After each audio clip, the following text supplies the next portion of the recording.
দেখে আপনারা বুঝতেই পারছেন আপনাদেরকে আজকে কোথায় নিয়ে যাচ্ছি। পশ্চিমবঙ্গের নদিয়ার মায়াপুরের ইস্কন মন্দির। এই মন্দিরটি পৃথিবীর সবচেয়ে বড় মন্দির।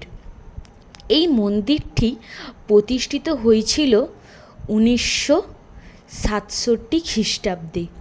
এই স্থানটি শ্রী চৈতন্য মহাপ্রভুর জন্মস্থান হিসাবেও পরিচিত এবং এসি ভক্তি বেদান্ত স্বামী প্রভুপাদের উদ্যোগে এই মন্দিরটি প্রতিষ্ঠিত হয়।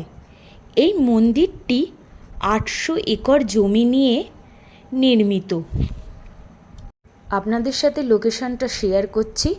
আপনাদেরকে শিয়ালদা থেকে একটা ট্রেন ধরে কৃষ্ণনগর আসতে হবে। কৃষ্ণনগর স্টেশনে আসার পর দেখবেন দুটো ব্রিজ আপনারা সামনে দেখতে পারবেন।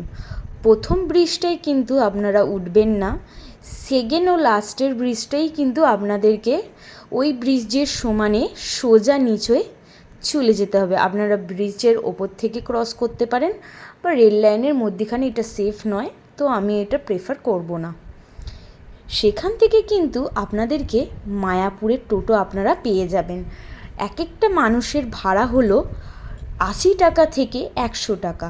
কেউ কেউ 100 টাকা নেবে, কেউ কেউ 80 টাকা নেবে, তো আপনারা একটু দরদাম করে নেবেন। আমরা যখন টোটোয় চড়ছিলাম তখন টোটোওয়ালাটা বলেছিল স্টেশন থেকে মায়াপুর 48 কিলোমিটার রাস্তা, তাই তারা ভাড়াটাও একটু বেশি নিচ্ছে। তো রাস্তার মধ্যে যেতে যেতে রাস্তাটা কিন্তু দারুণ ছিল, কত সুন্দর গাছপালায় ভর্তি।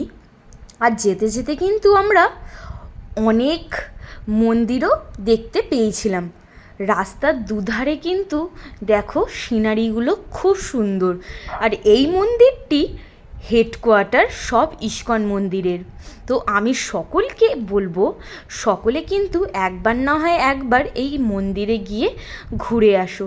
দারুণ, মনটা পুরো শান্তি হয়ে যাবার মতো। পুজো কিন্তু শুরু হয় আপনাদের 11:40 থেকে 1টা অবধি। আর দারুণ ভজন আরতি সব রকম হয়। আমি বলবো বাসে যাওয়ার থেকে টোটোয় গেলে আপনারা দৃশ্যগুলো ভালো দেখতে পারবেন। দেখুন এখানে কত ভুট্টা হয়েছে। আপনারা কিন্তু রাস্তায় যেতে যেতে অনেক রকম মন্দির দেখতে পাবেন। আপনাদের ইচ্ছা করলে আপনারা দাঁড়িয়ে দাঁড়িয়ে বা টোটো রিজার্ভ করে ঘুরতে পারেন, বা একদিনে যদি আপনারা যাতায়াত করতে চান তো এইগুলো পসিবল হবে না। আপনারা যদি একটু স্টে করে থাকেন তাহলে আপনারা এই সব মন্দিরগুলো কভার করতে পারবেন। সকলে দেখে নিন। অপেক্ষা ছাড়িয়ে আমরা কিন্তু মায়াপুর ইস্কন মন্দিরে প্রবেশ করতে চলেছি। এখান দিয়েই কিন্তু মন্দিরটি দেখা যাচ্ছে। নতুন মন্দিরটি কিন্তু এখনও নির্মাণ কাজে চলছিল, তাই আমরা কিন্তু নতুন মন্দিরের দর্শন করতে পারিনি। তার দুই পাশে কিন্তু খুব সুন্দর সুন্দর গোপী ড্রেস বিক্রি হচ্ছিল। গোপী ড্রেসগুলোর প্রাইস ছিল 850 টাকা করে। খুবই দারুণ দেখতে ছিল আর দারুণ লাগছিল। মন্দিরের গেট দিয়ে ঢুকেই দেখতে পাবেন বাঁ হাতে অখণ্ড হরি সংকীর্তনের একটা ঘর রয়েছে, যেখানে 24 ঘন্টা কীর্তন হয়। আর ঠিক তার উল্টো দিকেই এই যে ভিড়টা দেখতে পাচ্ছেন, এখানে আপনারা যদি মহাপ্রসাদ নিতে চান তো সেখানে কুপন কাটতে হয়।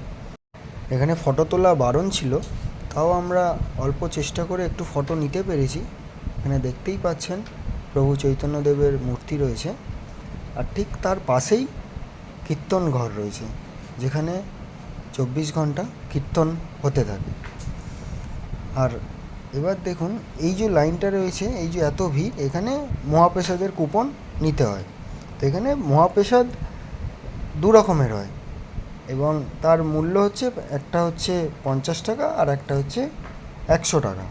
তো 50 টাকার যে কুপনটা আছে তার মধ্যে খিচুড়ি, রাইস, সবজি, স্যুপ, ডাল, মিক্স সবজি থাকবে। আর 100 টাকার যে কুপন সেখানে লুচি, কাবলি চানা মশলা, প্লেন রাইস, শুক্তো, ডাল, মিক্স সবজি, পনির সবজি, চাটনি, দই, রসগোল্লা।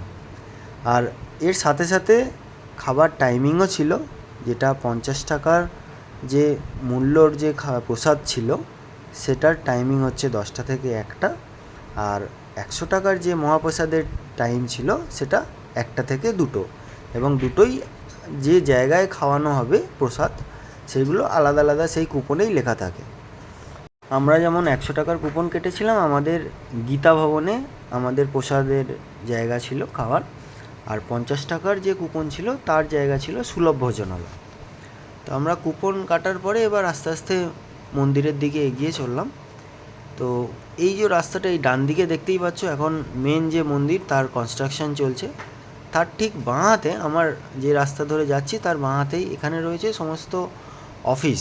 মায়াপুর যে ইস্কন রয়েছে, মানে এই মন্দিরের সমস্ত অফিস, নানা ধরনের ব্যাংকিং, যে এটিএম, এই সমস্ত অফিস এই দিকে রয়েছে। এই অফিসের মধ্যে কারেন্সি এক্সচেঞ্জের অফিসও রয়েছে আমরা দেখতে পেলাম। এরপর আস্তে আস্তে এগিয়ে যেতে থাকলাম। এখানে কোথায় কোন কোন ভবন রয়েছে তার ডাইরেকশন দেওয়া রয়েছে, এবং দেখতেই পাচ্ছ এখানে কত সুন্দর সুন্দর ফুল গাছ রয়েছে। এইভাবে এগিয়ে যেতে থাকলাম। আর আমরা দেখতে, এই যে এত ভিড় রয়েছে এখানে, যে প্যান্ডেল হয়েছে, এটা কেন হয়েছে আমি বলছি। আসলে আমরা যে টাইমটায় গেছিলাম সেটা হচ্ছে দোল পূর্ণিমার টাইম, সেই জন্য অনেক নানা ধরনের প্যান্ডেল, মেলা বসেছে।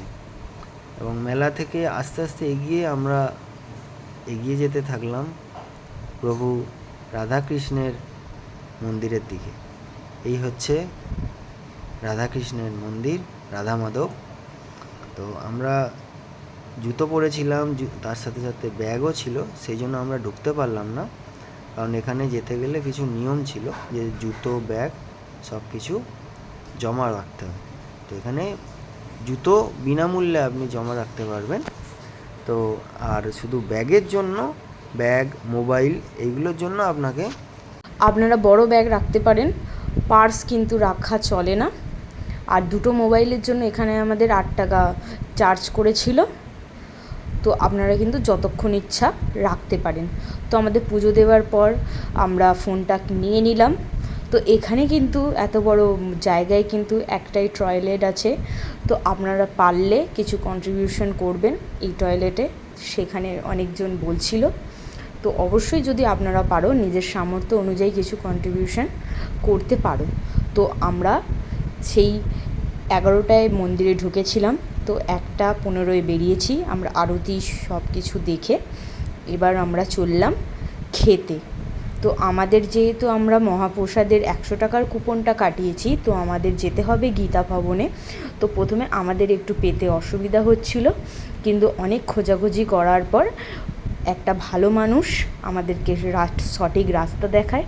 তো তার কথা অনুযায়ী আমরা ঠিক পথে চলে যাচ্ছিলাম। যাওয়ার পথে কিন্তু আপনাদের সাথে কিছু দৃশ্য শেয়ার করেছি। তো দেখো, পরিবেশটা কিন্তু দারুণ। আর আপনাদের ওই ভেতরে, মন্দিরের ভেতরের যে ভজন, নাচ, মানে ভগবানের মিলিত হয়ে যাওয়া, সে দৃশ্য তো বলার মতো নয়, অসাধারণ। আমি কিন্তু সবাইকে বলবো, প্লিজ আপনারা একবার হলেও যাবেন। তো এখানে দেখে নাও, অনেক বড় বড় সব হোটেল টাইপ বা ভবন টাইপ ছিল থাকার। তো দুপাশেই ছিল, আপনারা ভালো করে দেখে নিন।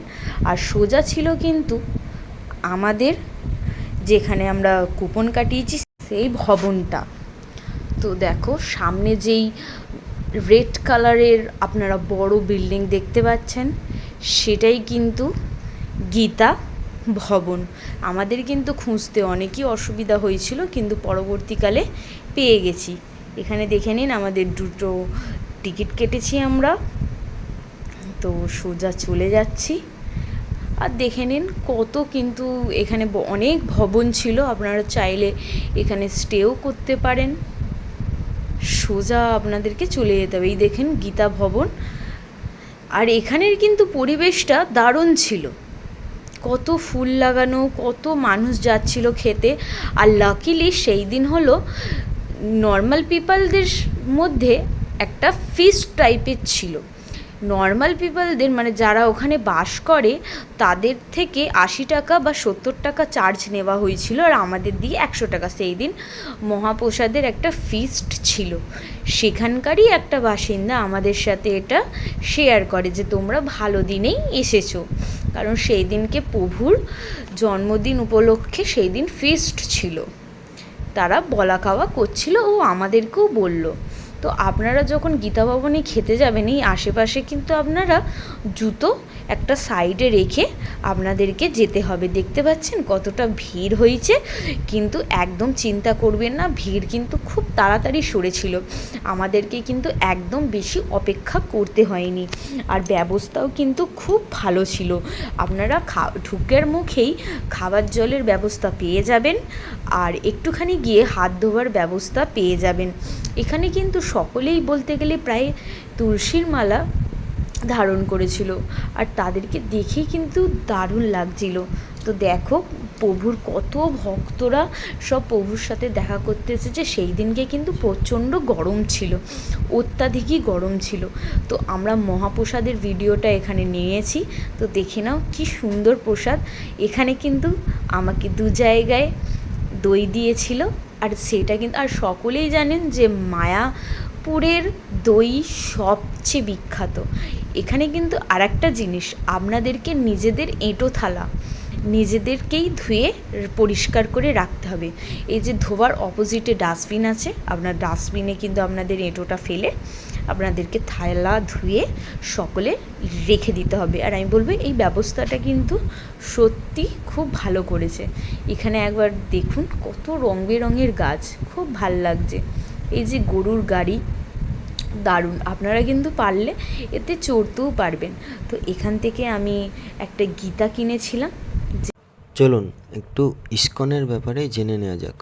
ISKCON, the international society for Krishna consciousness, আন্তর্জাতিক কৃষ্ণ ভাবনামৃত সংঘ, যেটা কি না হলো গৌড়ীয় বৈষ্ণব মতবাদের অনুসারী একটি হিন্দু হরে কৃষ্ণ আন্দোলন নামেও ব্যাপক পরিচিত। এই আন্দোলনের অনুসারীরা, যাদের ভক্ত নামে ডাকা হয়, তাদের চিন্তা ও কর্ম কৃষ্ণের প্রতি নিবেদন করে। কৃষ্ণকে তারা স্বয়ং সর্বোচ্চ ব্যক্তিত্ব হিসেবে সম্মান জানায়। সো বন্ধুরা, আজকের ভিডিওটা এখানেই শেষ করলাম, পরের ভিডিওতে আবার দেখা হচ্ছে। Bye bye.